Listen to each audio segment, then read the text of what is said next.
Assalamualaikum warahmatullahi wabarakatuh. Hai, saya Kania Intan dan rekan saya. Dan nama saya Veronica Maria Kristianti. Kami akan membahas mengenai pertemuan satu, yaitu pengantar statistika inferensial. Simak ya videonya. Nah, di sini ada 5 tujuan yang akan kita jelaskan, yaitu menjelaskan peranan statistika. Nah, yang kedua menjelaskan statistika inferensial, yang ketiga menjelaskan proses penelitian, yang keempat menjelaskan jenis-jenis data dan skala pengukuran, dan yang kelima yaitu menjelaskan sampel dan apa itu populasi. Nah, yang pertama itu ada peranan statistika. Ya, jadi apa sih peranan statistika ini? Jadi statistika digunakan untuk menggambarkan proses pengumpulan, analisis, interpretasi, dan mempresentasikan data. Nah, statistika sendiri berperan penting dalam kehidupan sehari-hari, khususnya dalam bidang penelitian, yaitu sebagai yang pertama, alat untuk mengetahui ukuran sampel yang seharusnya diambil dari suatu populasi agar jumlah sampel yang digunakan representatif dan lebih dapat dipertanggungjawabkan. Nah, yang B yaitu alat untuk memberi bukti validitas dan reliabilitas suatu instrumen penelitian.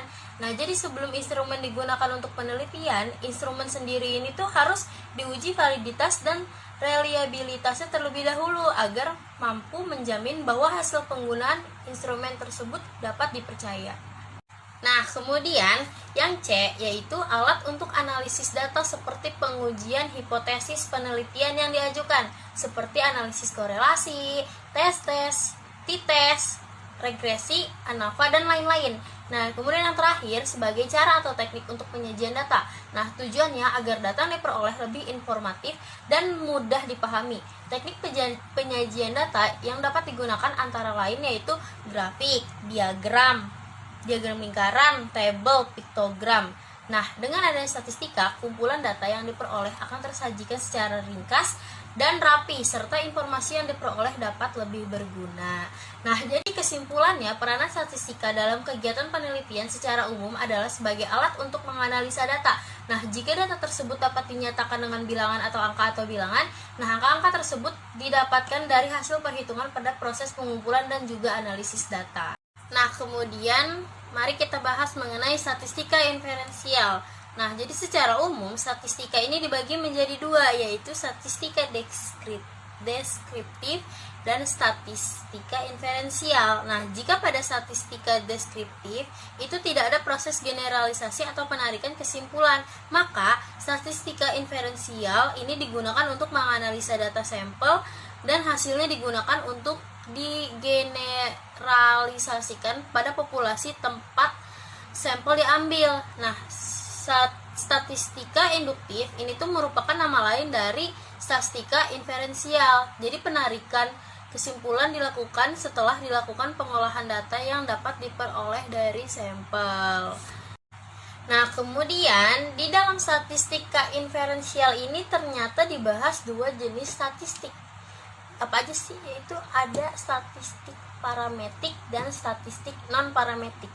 Jadi apa itu statistik parametrik? Yaitu statistik yang mengharuskan memenuhi beberapa syarat pada parameter populasi seperti data berskala interval ataupun rasio, kemudian pengambilan sampel harus secara random, kemudian data harus memenuhi distribusi normal, dan data itu harus memiliki varians yang homogen. Nah, kemudian yang kedua, statistik non parametrik.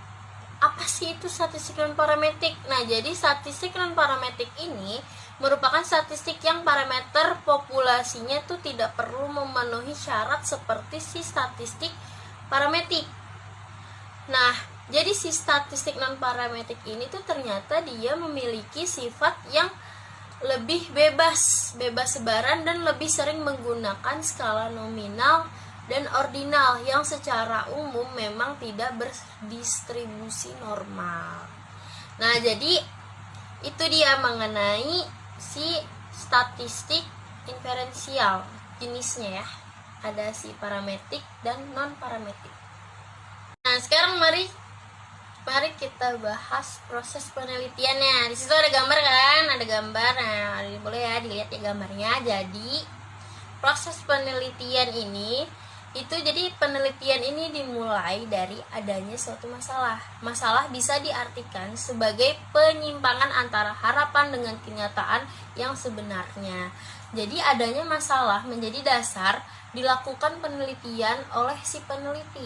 Nah, selanjutnya peneliti melakukan kajian teori untuk mendukung penelitiannya, yaitu mencari teori-teori yang relevan dilakukan agar penelitian mempunyai dasar dan arah yang jelas. Nah, selanjutnya peneliti ini akan mengumpulkan data pada objek tertentu yang disebut sebagai sampel. Nah, sampel diambil dari populasi penelitian. Nah, proses atau kegiatan analisis data ini dilakukan dengan tujuan untuk menemukan jawaban dari perumusan masalah dan untuk melakukan pengujian hipotesis yang telah ditentukan. Penelitian harus menentukan parameter untuk menjabarkan hipotesis penelitian ke dalam hipotesis statistik. Nah, hipotesis penelitian ini adalah jawaban sementara dari rumusan masalah yang telah ditentukan atau sering juga disebut sebagai dugaan teoritis dari rumusan masalah. Nah, sedangkan hipotesis statistik merujuk pada apakah hasil yang didapatkan pada pengujian sampel dapat diterapkan pada populasi atau tidaknya. Nah, proses yang dilakukan setelah analisis adalah pembahasan. Nah, pembahasan apa sih? Jadi itu pembahasan adalah penjabaran dari hasil proses analisis yang didukung dengan berbagai referensi sehingga hasil penelitian yang diperoleh dapat diyakini dan diterima. Nah, langkah atau kegiatan terakhir dalam proses penelitian yaitu menyimpulkan dan pemberian saran-saran. Nah, kesimpulan merupakan jawaban dari rumusan masalah yang diperoleh dari hasil analisis dan pembahasan. Selanjutnya, hasil suatu penelitian diharapkan mampu memberikan manfaat yang nyata dalam ruang lingkup masalah yang diteliti. Nah, jadi sekian 3 pembahasan yang sudah saya bahas. Nanti 2 materi selanjutnya akan dibahas oleh teman saya. Nah, selanjutnya di sini saya akan menjelaskan terkait dengan jenis-jenis data dan juga skala pengukurannya. Data ini tuh merupakan kumpulan keterangan, informasi, ataupun fakta yang diperoleh dari suatu pengamatan. Nah, menurut jenisnya, data ini terbagi menjadi 2. Ada data kuantitatif dan juga data kualitatif. Data kuantitatif adalah data yang hasil dari kegiatan pengamatan atau pengumpulan data yang berbentuknya itu adalah angka sehingga dapat diukur dan juga dihitung. Misalnya itu adalah data jumlah investor asing, data nilai ujian matematika, dan juga data tinggi badan siswa. Nah, data kuantitatif ini itu terbagi menjadi 2 jenis, yaitu ada data diskrit dan juga data kontinu.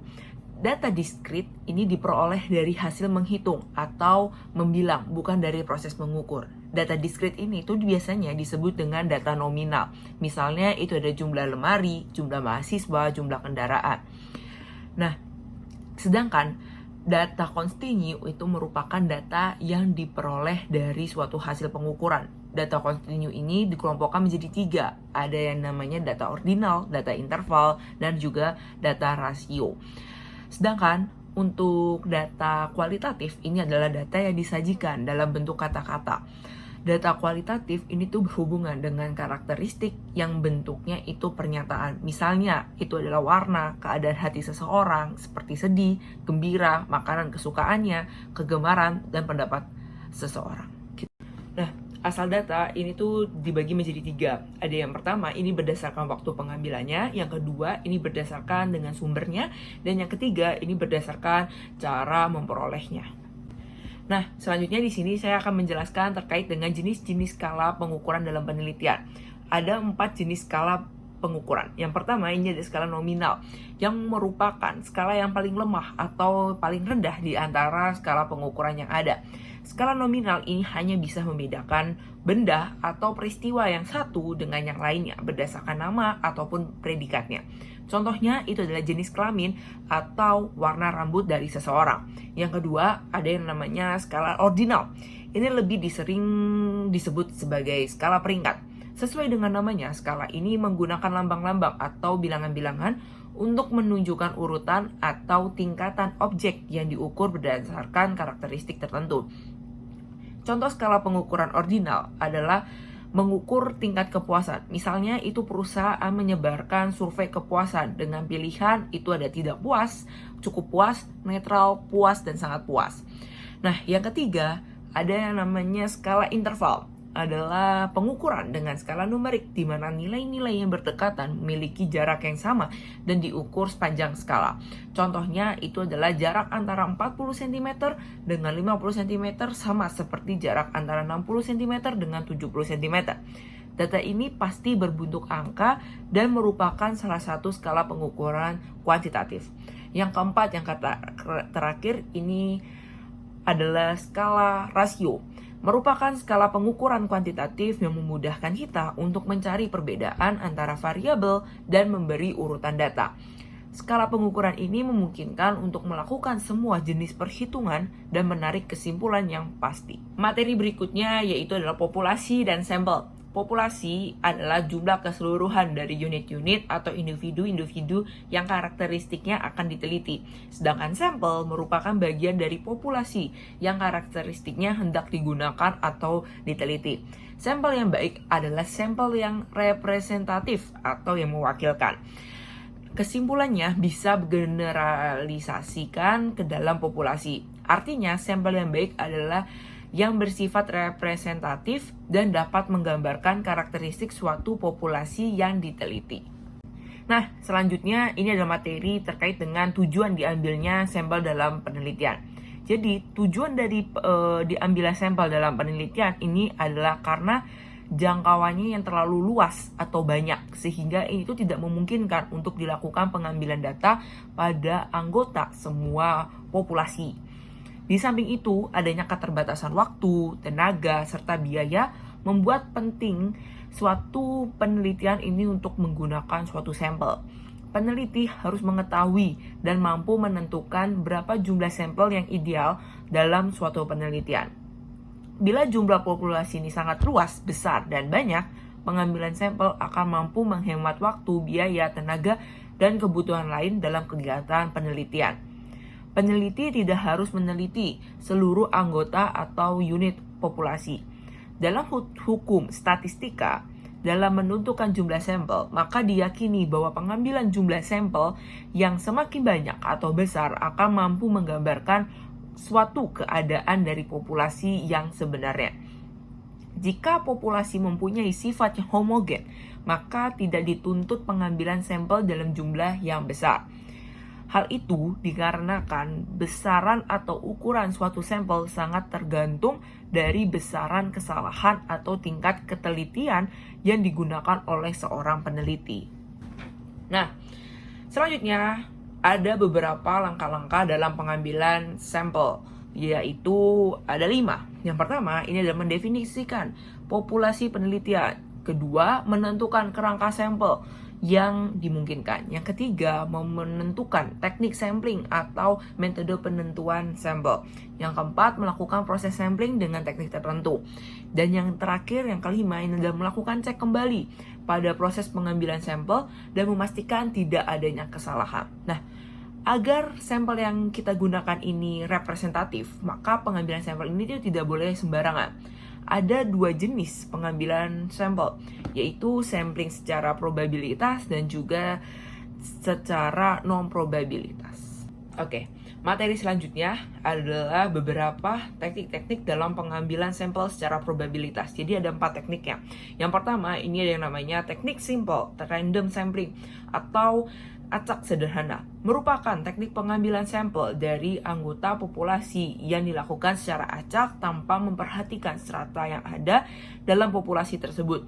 Nah, sampel ini tuh nantinya dipilih secara acak agar dapat representasi hasilnya tidak bias dari total populasi yang ada. Nah, yang kedua, ini ada yang namanya teknik sampling stratifikasi, yaitu menyusun populasi sehingga memberikan efisiensi sampling yang lebih besar. Nah, jika digunakan dengan tepat, sampling stratifikasi akan menghasilkan varians yang lebih kecil dalam sampel tersebut dibandingkan sampling acak sederhana.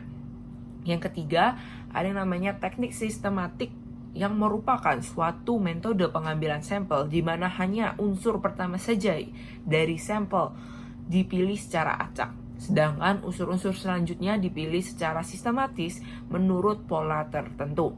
Dan yang terakhir, ini ada teknik sampling cluster atau kelompok yang merupakan teknik sampling di mana peneliti akan membentuk beberapa cluster dari hasil penyeleksi sebagian individu yang menjadi bagian dari sebuah populasi. Teknik ini tuh akan digunakan untuk menentukan sampel bila objek yang akan diteliti atau sumber datanya sangat luas. Misalnya itu seperti penduduk dari suatu negara, provinsi, atau kabupaten. Nah, setelah kita mengetahui nih teknik-teknik dalam pengambilan sampel secara probabilitas, selanjutnya kita akan mengetahui apa saja sih teknik-teknik dalam pengambilan sampel secara non-probabilitas. Jadi ada 3 tekniknya kalau di dalam non-probabilitas. Yang pertama, ini ada namanya teknik purposive sampling atau judgmental sampling. Merupakan teknik pengambilan sampel. Sumber datanya ini dengan mempertimbangkan tertentu. Pertimbangan yang dimaksud ini misalnya karakteristik atau ciri-ciri tertentu yang sesuai dengan penelitian. Metode ini dapat digunakan pada banyak populasi tetapi lebih efektif dengan ukuran sampel yang lebih kecil dan populasi yang lebih homogen. Kedua, ada teknik kuota sampling. Merupakan teknik untuk menentukan sampel dari populasi yang mempunyai ciri-ciri tertentu sampai jumlah atau kuota yang diinginkan dari seorang peneliti. Yang ketiga, ada snowball sampling.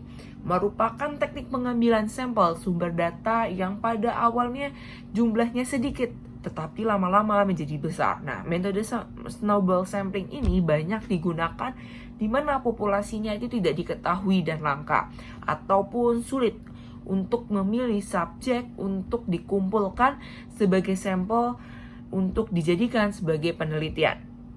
Teknik pengambilan sampel ini dapat berlangsung secara terus-menerus seperti bola salju yang semakin besar ukurannya. Dalam hal ini adalah ukuran sampel, sehingga peneliti ini memiliki cukup data untuk dianalisis.